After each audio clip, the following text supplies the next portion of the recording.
In the Edo-Era village of Akihama, the Lantern Festival was the most enchanting night of the year. Streets glowed in warm hues of amber, while the air filled with the soft murmur of prayers and the crackle of distant firecrackers. Lanterns floated like gentle spirits, their flames said to guide lost souls to peace. Hiroshi, a renowned painter with a sharp tongue and a sharper wit, stood apart from the revelers. His disdain for tradition was as infamous as his art. All this fuss for glowing paper, he sneered, watching villagers release their lanterns. If the dead could truly see these, they'd be blinded by the absurdity. A passing merchant overheard and shivered. "Careful what you mock, Hiroshi-san. On a night like this, spirits listen closely." Hiroshi waved him off, laughing. "Let them listen. Perhaps they'll learn to appreciate good humor." It was then that a voice cut through the festive hum. A voice soft and lilting, yet impossible to ignore. "Excuse me, sir?" Hiroshi turned. Standing before him was a woman cloaked in silk, the color of moonlight. Her face was hidden by a mask painted with intricate red swirls, and a lantern dangled from her hand, its glow unusually bright and steady. "You are Hiroshi, the painter, are you not?" she asked. "I am," he replied, his curiosity piqued. "I wish to commission a portrait," she said. Her voice was calm, yet there was something in her tone, a faint echo, as if it came from a place far away. "It must be finished tonight. I will pay handsomely." Hiroshi hesitated, glancing at the lantern in her hand. Its light seemed to flicker in time with his heartbeat. But the allure of a wealthy client and the mystery she carried was irresistible. "Follow me," he said, gesturing toward his studio. "You will forgive my curiosity." Hiroshi began, preparing his brushes. "Why the mask?" "It is for your protection," she replied softly. "My face has a way of unsettling those who see it." Hiroshi chuckled. "I've painted noble women, beggars, and even soldiers scarred by war.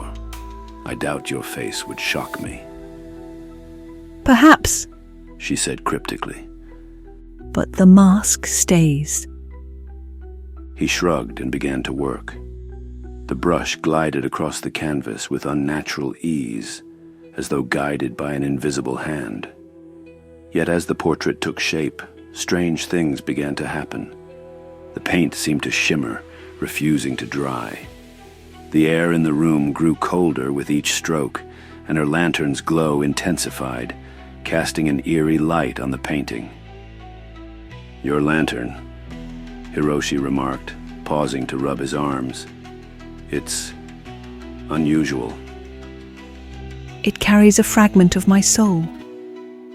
Hiroshi froze. "Is that a jest?" "No." Her tone was flat, void of humor. He resumed painting, though his hands trembled. When he glanced at her reflection in the water basin beside him, he saw nothing, only the faint shimmer of the lantern. As dawn approached, the portrait was nearly complete. Hiroshi stepped back, his breath catching. The likeness was flawless, yet it felt alive in a way he couldn't explain.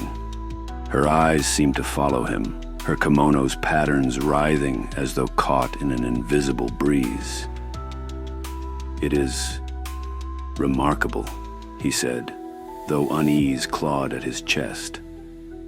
"Now," she said, rising from her seat. "Paint my face." Hiroshi hesitated. "You said—" "I know what I said." Her voice was firmer now, almost commanding. "But the face must be painted for the portrait to be complete. You must see me as I truly am." Against his better judgment, Hiroshi lifted his brush. He started with her lips, a delicate curve that seemed to whisper secrets. As he moved to her eyes, his vision blurred, and a sharp pain shot through his chest. He stumbled to the water basin and gasped. His reflection stared back at him, aged and haggard, his once black hair now streaked with gray. What is this?" he whispered, clutching the basin's edge. The woman removed her mask. Her face was stunning, almost divine, but her smile was a dagger of malice. "Do you not recognize me, Hiroshi?" "You've stolen my youth," he screamed, stumbling back. "I told you!" she said, her voice honeyed and cruel. "My face unsettles those who see it.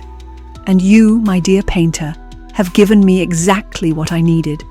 A way out of this cursed lantern." Hiroshi's body grew weaker with each passing second. His knees buckled, but as he fell, his hand landed on his brush. "You won't win," he rasped. With the last of his strength, he added a single stroke to the portrait, a stroke that distorted her face, revealing a grotesque, decayed visage beneath the mask of beauty. The lantern's glow flared violently, filling the room with blinding light. When it faded, the woman was gone, and the air was still. The villagers found Hiroshi the next morning, slumped over his easel. In the center of the room was the portrait, haunting and grotesque, the woman's face a twisted blend of beauty and decay. To this day, they say her spirit wanders the village during the Lantern Festival, searching for another painter foolish enough to capture her true form. And if you ever see a lantern glowing brighter than the rest, beware, for it might be her, waiting to steal your soul. So light your lanterns, my friend. Pray for the lost souls. And whatever you do, never agree to paint a stranger in the dead of night.